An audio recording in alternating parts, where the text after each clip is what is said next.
Bienvenido a México entre sombras, un espacio dedicado a lo paranormal y lo oculto.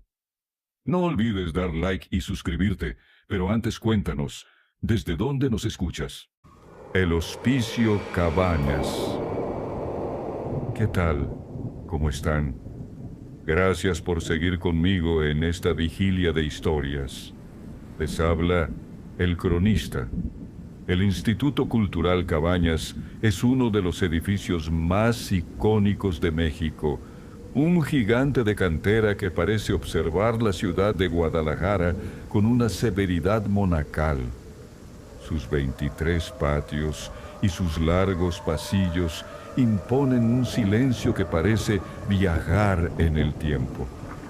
Sin embargo, a finales del siglo XIX, lo que más se escuchaba en el hospicio no eran las risas de los niños, sino el tic-tac constante de un gran reloj instalado en su fachada principal.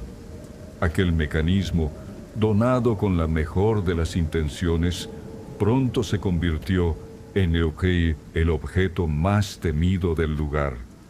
Los internos, desde los más pequeños hasta los ancianos, aprendieron a observar las manecillas con un terror religioso, pues se decía que el reloj no medía el tiempo de la ciudad, sino el pulso de quienes vivían bajo su techo.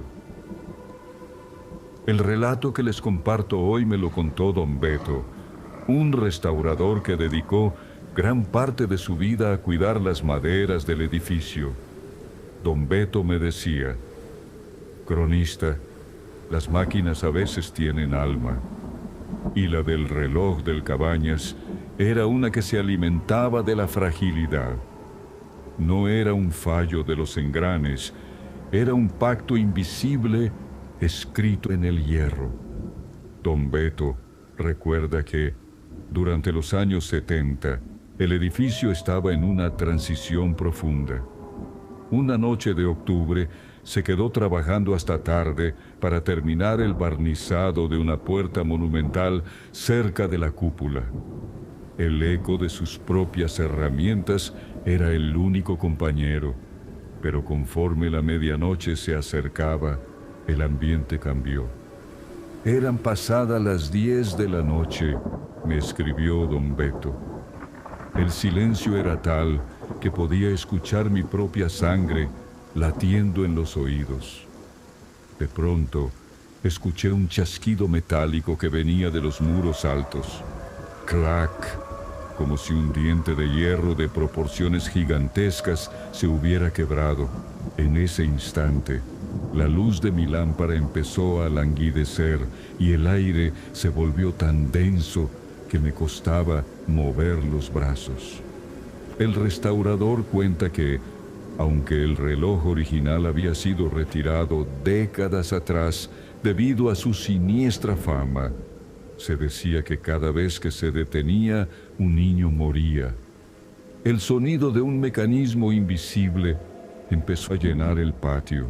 Tic, tac, tic.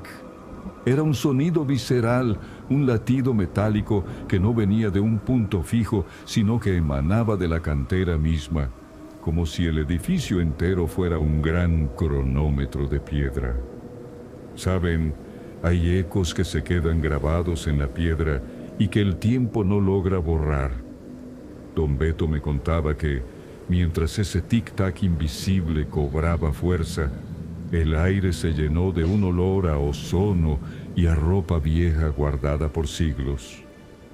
Cuando el reloj fantasma se detuvo de golpe, me puso don Beto en su relato, sentí un vacío en el estómago como el que sientes antes de una caída. Escuché un suspiro colectivo que recorrió los 23 patios. Fue un sonido sibilante, el aire escapando de cientos de pulmones pequeños al mismo tiempo. Pero yo estaba solo. Entonces vi las sombras. Las columnas de los patios empezaron a proyectar siluetas que no correspondían a su forma. Vi sombras de niños con uniformes de manta, sentados en los bordes de las fuentes, todos mirando hacia arriba, hacia el hueco donde solía estar el reloj. Don Beto tomó su linterna, pero la luz apenas lograba cortar la penumbra. Al alumbrar hacia el suelo, vio que en las baldosas blancas se estaban formando marcas. No eran huellas de pies, sino rastros de humedad fría, marcas de manos pequeñas que aparecían y desaparecían rítmicamente. En el silencio absoluto del edificio empezó a escucharse el roce de pies descalzos sobre la piedra. Chish, chish, chish. Cientos de pasos diminutos que convergían hacia el centro del patio. De repente, una ráfaga de viento helado bajó desde la cúpula, haciendo que las puertas de madera crujieran en sus goznes. Con el viento llegó el sonido de una campana pequeña, de esas que se usaban en los hospitales de antaño para pedir silencio o anunciar una partida. Tilín, tilín. El sonido era agudo, cristalino y parecía perforar el cráneo. Don Beto sintió entonces un tirón seco en su camisola. Al mirar hacia abajo, vio cómo la tela de su ropa era sujetada por unos dedos invisibles que tiraban con una desesperación silenciosa, una súplica muda que venía del más allá. ¿Saben? Hay objetos que se convierten en símbolos de una tragedia y terminan adquiriendo una vida propia. El reloj fue finalmente removido en 1952, tras décadas de coincidencias macabras que la administración ya no pudo ocultar. Pero el hueco que dejó parece haber quedado como una herida abierta en la realidad.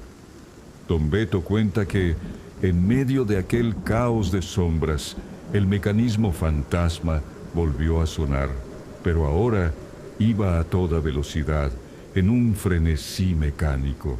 Tic-tac, tic-tac, tic-tac. El sonido era ensordecedor, como una ametralladora de hierro golpeando los muros. Y en medio de ese ruido, vio una figura que le detuvo el corazón. En los arcos superiores, justo debajo de la cúpula donde Orozco pintó al hombre en llamas, caminaba una silueta alta, vestida con un hábito negro y pesado. No tenía pies, recordaba don Beto con horror. Era un manto de oscuridad que se deslizaba por la cornisa. La figura llevaba un registro, un libro grande y viejo que iba hojeando mientras el reloj aceleraba. Cada vez que el reloj hacía un ruido más fuerte, la figura se detenía frente a la ventana de un antiguo dormitorio y hacía una marca en su libro. El restaurador logró salir del edificio corriendo, dejando atrás sus herramientas y su dignidad. Se quedó en la plaza exterior, temblando, bajo la mirada impasible de las estatuas. Al día siguiente, cuando llegaron sus compañeros, les contó lo sucedido. Uno de ellos, un hombre que había sido interno en el hospicio en los años 40, se sentó en un escalón y se cubrió la cara con las manos. Me dijo que esa era la señal, termina don Beto en su mensaje, que cuando el reloj se volvía loco es porque el cobrador estaba haciendo un inventario de urgencia. El reloj no mataba a los niños, cronista. El reloj era el corazón del edificio, y cuando sentía que la muerte entraba por la puerta principal, el corazón se detenía del susto. Lo que yo escuché esa noche fue el eco de todos los corazones que dejaron de latir en sincronía con ese maldito reloj. Don Beto me envió años después una fotografía de un pequeño engrane de bronce que conservaba como un amuleto oscuro. Dice que, a pesar de estar solo en un frasco de vidrio, a veces el engrane vibra con una frecuencia que hace que los cristales de su casa retumben. cronista, concluye don Beto, el Hospicio Cabañas es hoy un lugar de cultura, pero si pones el oído contra la cantera de los patios interiores, todavía puedes escuchar el tic-tac, porque el tiempo de los que sufrieron allí no se ha terminado, simplemente se quedó atrapado entre los engranes de la eternidad. El Hospicio Cabañas es una visita obligada en Guadalajara. Sus murales de José Clemente Orozco son una experiencia que te cambia la vida.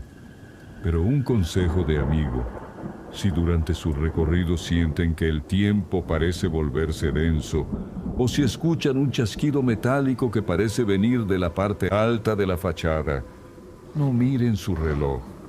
Hay minutos que no deberían ser contados, y hay máquinas que, aunque ya no existan, siguen marcando el final de nuestra historia.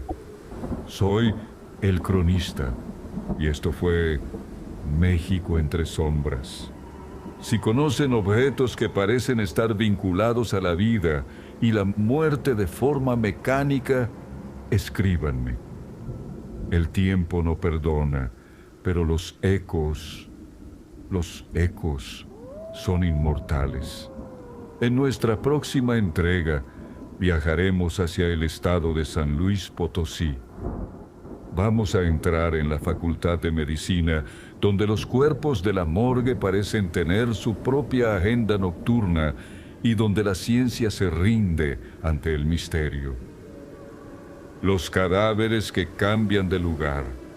Buenas noches. Y aseguren bien la cuerda de sus relojes.